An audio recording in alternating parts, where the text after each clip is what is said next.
بسم اللہ الرحمن الرحیم۔ شروع کرتا ہوں اللہ کے نام سے جو بڑا مہربان نہایت رحم کرنے والا ہے۔ السلام علیکم ورحمۃ اللہ وبرکاتہ۔ یہ دعا پڑھ لیجئے، معنی مطلب کو سامنے رکھتے ہوئے دھیمی آواز میں یہ دعا مانگ لیجئے۔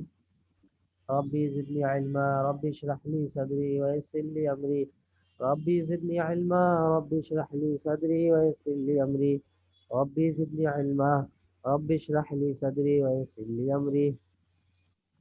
اللهم إني أسألك علما نافعا ورزقا طيبا وعملا متقبلا، اللهم إني أسألك علما نافعا ورزقا طيبا وعملا متقبلا، اللهم إني أسألك علما نافعا ورزقا طيبا وعملا متقبلا۔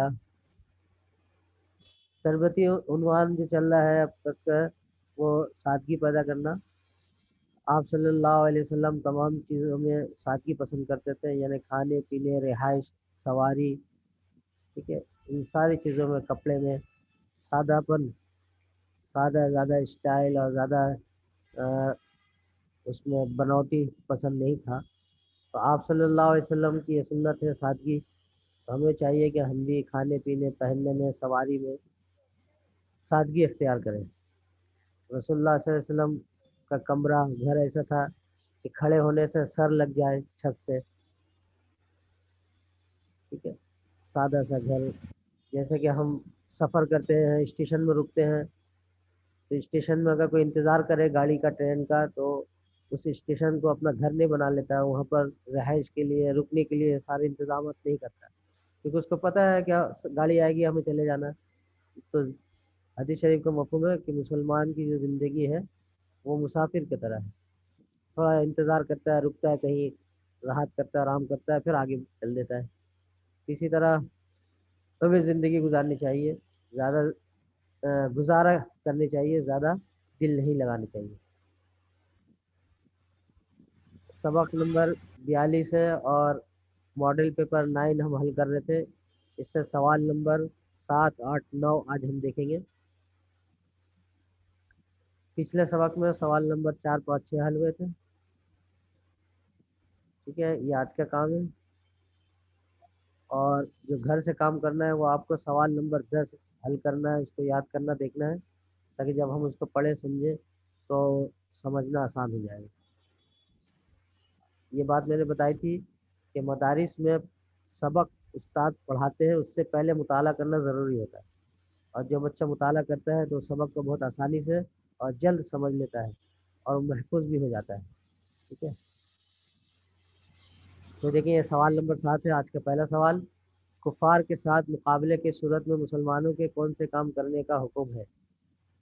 جب جنگ شروع ہو جائے، کافروں سے مقابلہ ہو جائے، تو اللہ تعالیٰ نے سورۃ الانفال میں مسلمانوں کو کیا حکم دیا ہے؟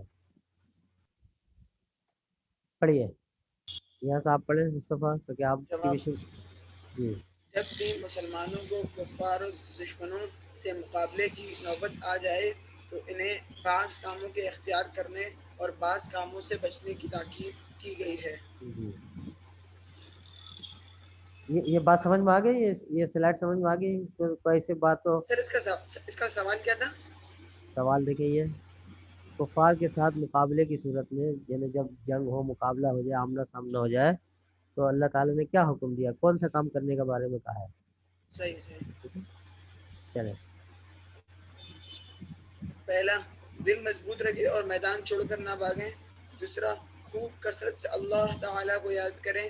تیسرا، اللہ تعالیٰ اور اس کے پیارے رسول صلی اللہ علیہ وسلم کی پوری طرح اطاعت کریں۔ چوتھا، امیر جماعت سے یا آپس میں جھگڑا اور مخالفت نہ کریں۔ ناگوار حالات اور باتوں کو برداشت، جنگ صرف اللہ تعالیٰ کو راضی کرنے کے لیے کریں۔ برداشت کریں لکھیں گے تو اس میں ایسی کوئی بات جو آپ کو سمجھ میں نہیں آ رہی ہے یا واضح نہیں ہو رہی ہے، پوچھ نہیں نہیں، سکتے سمجھ آ ہیں؟ گیا۔ سمجھ میں آ گئے ہیں، آسان اردو میں ہے۔ چلیں آگے۔ نہ کرنے کے کام، نمائش اور ریاکاری سے بچتے رہیں، تفاخر اور عجب سے اپنے آپ کو دور رکھیں۔ کیا مطلب؟ مسلمانوں کو راہ حق تفاخر کا کیا مطلب؟ فخر فخر فخر نہ کرے، بڑائی نہ جتلائے، بڑائی نہ کرے، اور جو دکھاوا نہ کرے، ٹھیک ہے؟ جی سر، چلیں اور مسلمانوں کو راہ حق سے روکنے والے نہ بنے۔ سوال 8، سورہ انفال کے لیے جہاد کی تیاری کے بارے میں اللہ تعالی نے کیا حکم دیا؟ ہے کچھ یاد ہے؟ آپ نے تو ماشاءاللہ سارے سوالات پہلے سے یاد کر لیے تھے، اس کا جواب آپ دینے کی کوشش کریں تاکہ ایک جائزہ ٹیسٹ بھی آپ کا ہو جائے۔ سر وہ صحیح سوال تو نہیں ہے جو کہا تھا کہ اس زمانے کے لحاظ سے جو اسلحہ ہو، جی، قوت حاصل کریں، بالکل صحیح آپ نے قوت کہا۔ حاصل ہے، چاہے وہ سائنسی طریقے سے ہو یا جو بھی ہو۔ جنگ لڑنے کے لیے جن قسم کے ہتھیار یا اسباب کی ضرورت ہے ان سب کو حاصل کرے، اور اللہ تعالیٰ نے ان سارے ہتھیار اور ساری چیزوں کو ایک لفظ کے اندر سمو دیا ہے۔ قرآن میں کہا کہ قوت حاصل کرو، تو ہر زمانے میں قیامت تک جو بھی مروجہ ہتھیار ہے وہ سب اس میں داخل ہے۔ ایٹمی ہتھیار ہو اس دور میں، جیسے میزائل ہے، اور آپ کا کہ آبدوز ہے، یہ سب ہتھیار۔ اور بعض مفسرین کہتے ہیں کہ جہاد کی نیت سے، اسلام کی سربلندی کی نیت سے اگر کوئی ورزش کرتا ہے، اپنی صحت کا خیال رکھتا ہے، تو یہ بھی اس میں داخل ہے، قوت حاصل کرنے میں شامل ہے۔ دیکھیں ماشاءاللہ ہمارے ایک دوسرے ساتھی آ گئے، محمد سعود۔ السلام علیکم جواب بیٹا۔ جی سورہ وعلیکم انفال کی السلام۔ چلے مصطفیٰ پڑھیے، پھر انشاءاللہ ہم آخر میں سوالات کر لیں گے۔ سورۃ الانفال میں جہاد کی تیاری کے بارے مسلمانوں کو حکم دیا گیا ہے کہ جس قدر ہو سکے ہتھیار، سواریاں اور قوت حاصل کریں۔ قوت سے مراد لفظ قوت ایک ایسا لفظ ہے جس سے ہر دور کے مروج جنگی ہتھیار مراد ہیں۔ بعض مفسرین فرماتے ہیں کہ تمام جنگی سامان یعنی اسلحہ و سواریاں تیار کرنا، نیز دفاع اسلام مقابلے کفار کی نیت سے ورزش کرنا اور جنگی علوم و فنون سیکھنا بھی قوت کے جمع کرنے کے حکم میں داخل ہے۔ اور آپ لوگ تھوڑا غور و فکر کر کے اپنا ذہن لگائیں کہ آپ کے نزدیک اس دور میں، اس زمانے میں، جس زمانہ ابھی ہم ہیں، سب سے بڑا ہتھیار کیا ہو سکتا ہے آپ کے پاس، آپ کے نزدیک؟ Atom bomb. Atom bomb. Muhammad Sudais بیٹا، آپ کے نزدیک کون سا سب سے بڑا ہتھیار ہے اس دور میں جنگ لڑنے کے اعتبار سے؟ آپ کے ذہن میں سب سے بڑا ہتھیار کیا ہے؟ ایٹم بم ہی۔ Atom bomb. ایٹم بم تو بنایا گیا ہے، بہت سارے ملکوں کے پاس ہے، اور وہ استعمال بھی کیا گیا، اس کے اثرات بھی دیکھے گئے ہیں، لیکن کہتے ہیں سر سائنسداں کہ ایٹم بم سے بھی طاقتور بم بنا لیا گیا ہائیڈروجن بم، ٹھیک ہے؟ لیکن میرے نزدیک، آپ کے استاد ہونے کے ناطے سے میرے ذہن میں آتا ہے کہ میرے نزدیک اس دور میں، اس زمانے میں سب سے بڑا ہتھیار جو ہے وہ ہیکنگ ہے۔ تو اگر ہیکنگ میں بہت زیادہ ماہر ہو اور چند منٹ اور سیکنڈ میں اگر ہینگ کر سکتا ہے، تو ایٹم بم اور سارے میزائل وہ چلنے سے، چلانے سے روک سکتا ہے۔ اور اس میں زیادہ ایک ایک میزائل میں اربوں خربوں روپے لگتے ہیں بنانے میں نا۔ لیکن یہ ایسا ایک کام ہے، اگر علوم فنون کہا نا کہ جنگی جہاد کی نیت سے، دفاع اسلام کی نیت سے اگر کوئی ورزش کرے اور جنگی علوم اور فنون سیکھے، تو یہ بھی کیا ہے، اللہ تعالیٰ کے اس حکم میں داخل ہے، قوت حاصل کرنے کے حکم میں داخل ہو جائے گا۔ میرے نزدیک اس زمانے میں سب سے بڑی طاقت، قوت جو ہے وہ ہیکنگ ہے، ٹھیک ہے؟ باقی جیسے آپ لوگوں نے ایٹم بم بتایا، بعض لوگ کہتے ہیں کہ ایٹم بم سے زیادہ طاقتور جو بم بنا لیا گیا وہ ہائیڈروجن بم ہے، ٹھیک ہے نا بیٹا؟ آپ لوگ کچھ کہنا چاہیں گے؟ نہیں سر۔ چلیں اگلا سوال دیکھیں، اگلی سلائڈ جی پڑھیں۔ لہٰذا فی زمانہ جس قدر ہو سکے ایٹمی قوت، ٹینک، لڑاکا طیارہ، آبدوز، کشتیاں وغیرہ جمع کرنا چاہیے، کیونکہ یہ سب بھی اس قوت کی تیاری کے مفہوم میں داخل ہیں۔ بات سمجھ میں آ گئی؟ یہ لڑاکا تیار ہے کیا؟ یہ فائٹر جہاز، لڑاکا یعنی فائٹر، اور طیارے مطلب جہاز، F-16، صحیح۔ ٹھیک ہے؟ یہ سب آبدوز، سمبرین، ٹھیک ہے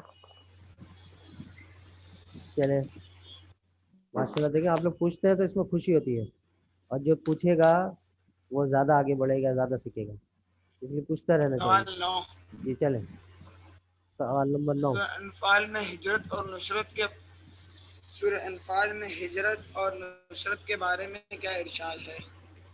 بتائیے اس کا جواب کیا ہے ذہن میں. مصطفیٰ اور محمد سدیس دونوں بتانے کی کوشش کریں. انفال میں سورۃ الانفال میں ہجرت, یہ آخری کا سوال ہے. آپ کا جو چیپٹر ہے درس ثالث جیم, یعنی کہ سورۃ الانفال کے آخری حصے میں یہ سوال ہے. ہجرت اور نصرت کرنے والوں کے بارے میں اللہ تعالیٰ نے کیا فرمایا ہے, کیا بشارت سنائی ہے, کیا فضیلت بیان کیا ہے. دیکھیے پڑھیں. سر جی بیٹا. وہ جو آپ نے جی میل کیا وہ کیا ہے؟ اچھا ٹائم ٹیبل؟ وہ بتاتا ہوں.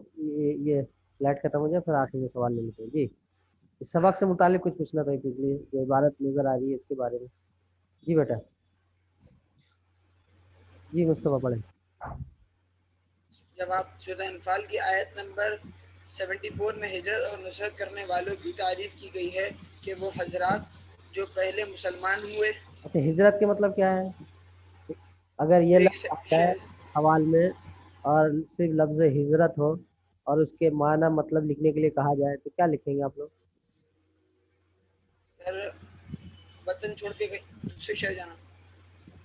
تو یہ تجارت کرنے جاتے ہیں, بزنس کرنے ایک ملک سے دوسرے ملک میں جاتے ہیں وطن چھوڑ کے, تو یہ بھی مہاجر کہلائیں گے, یہ بھی ہجرت ہوگی؟ جی سر.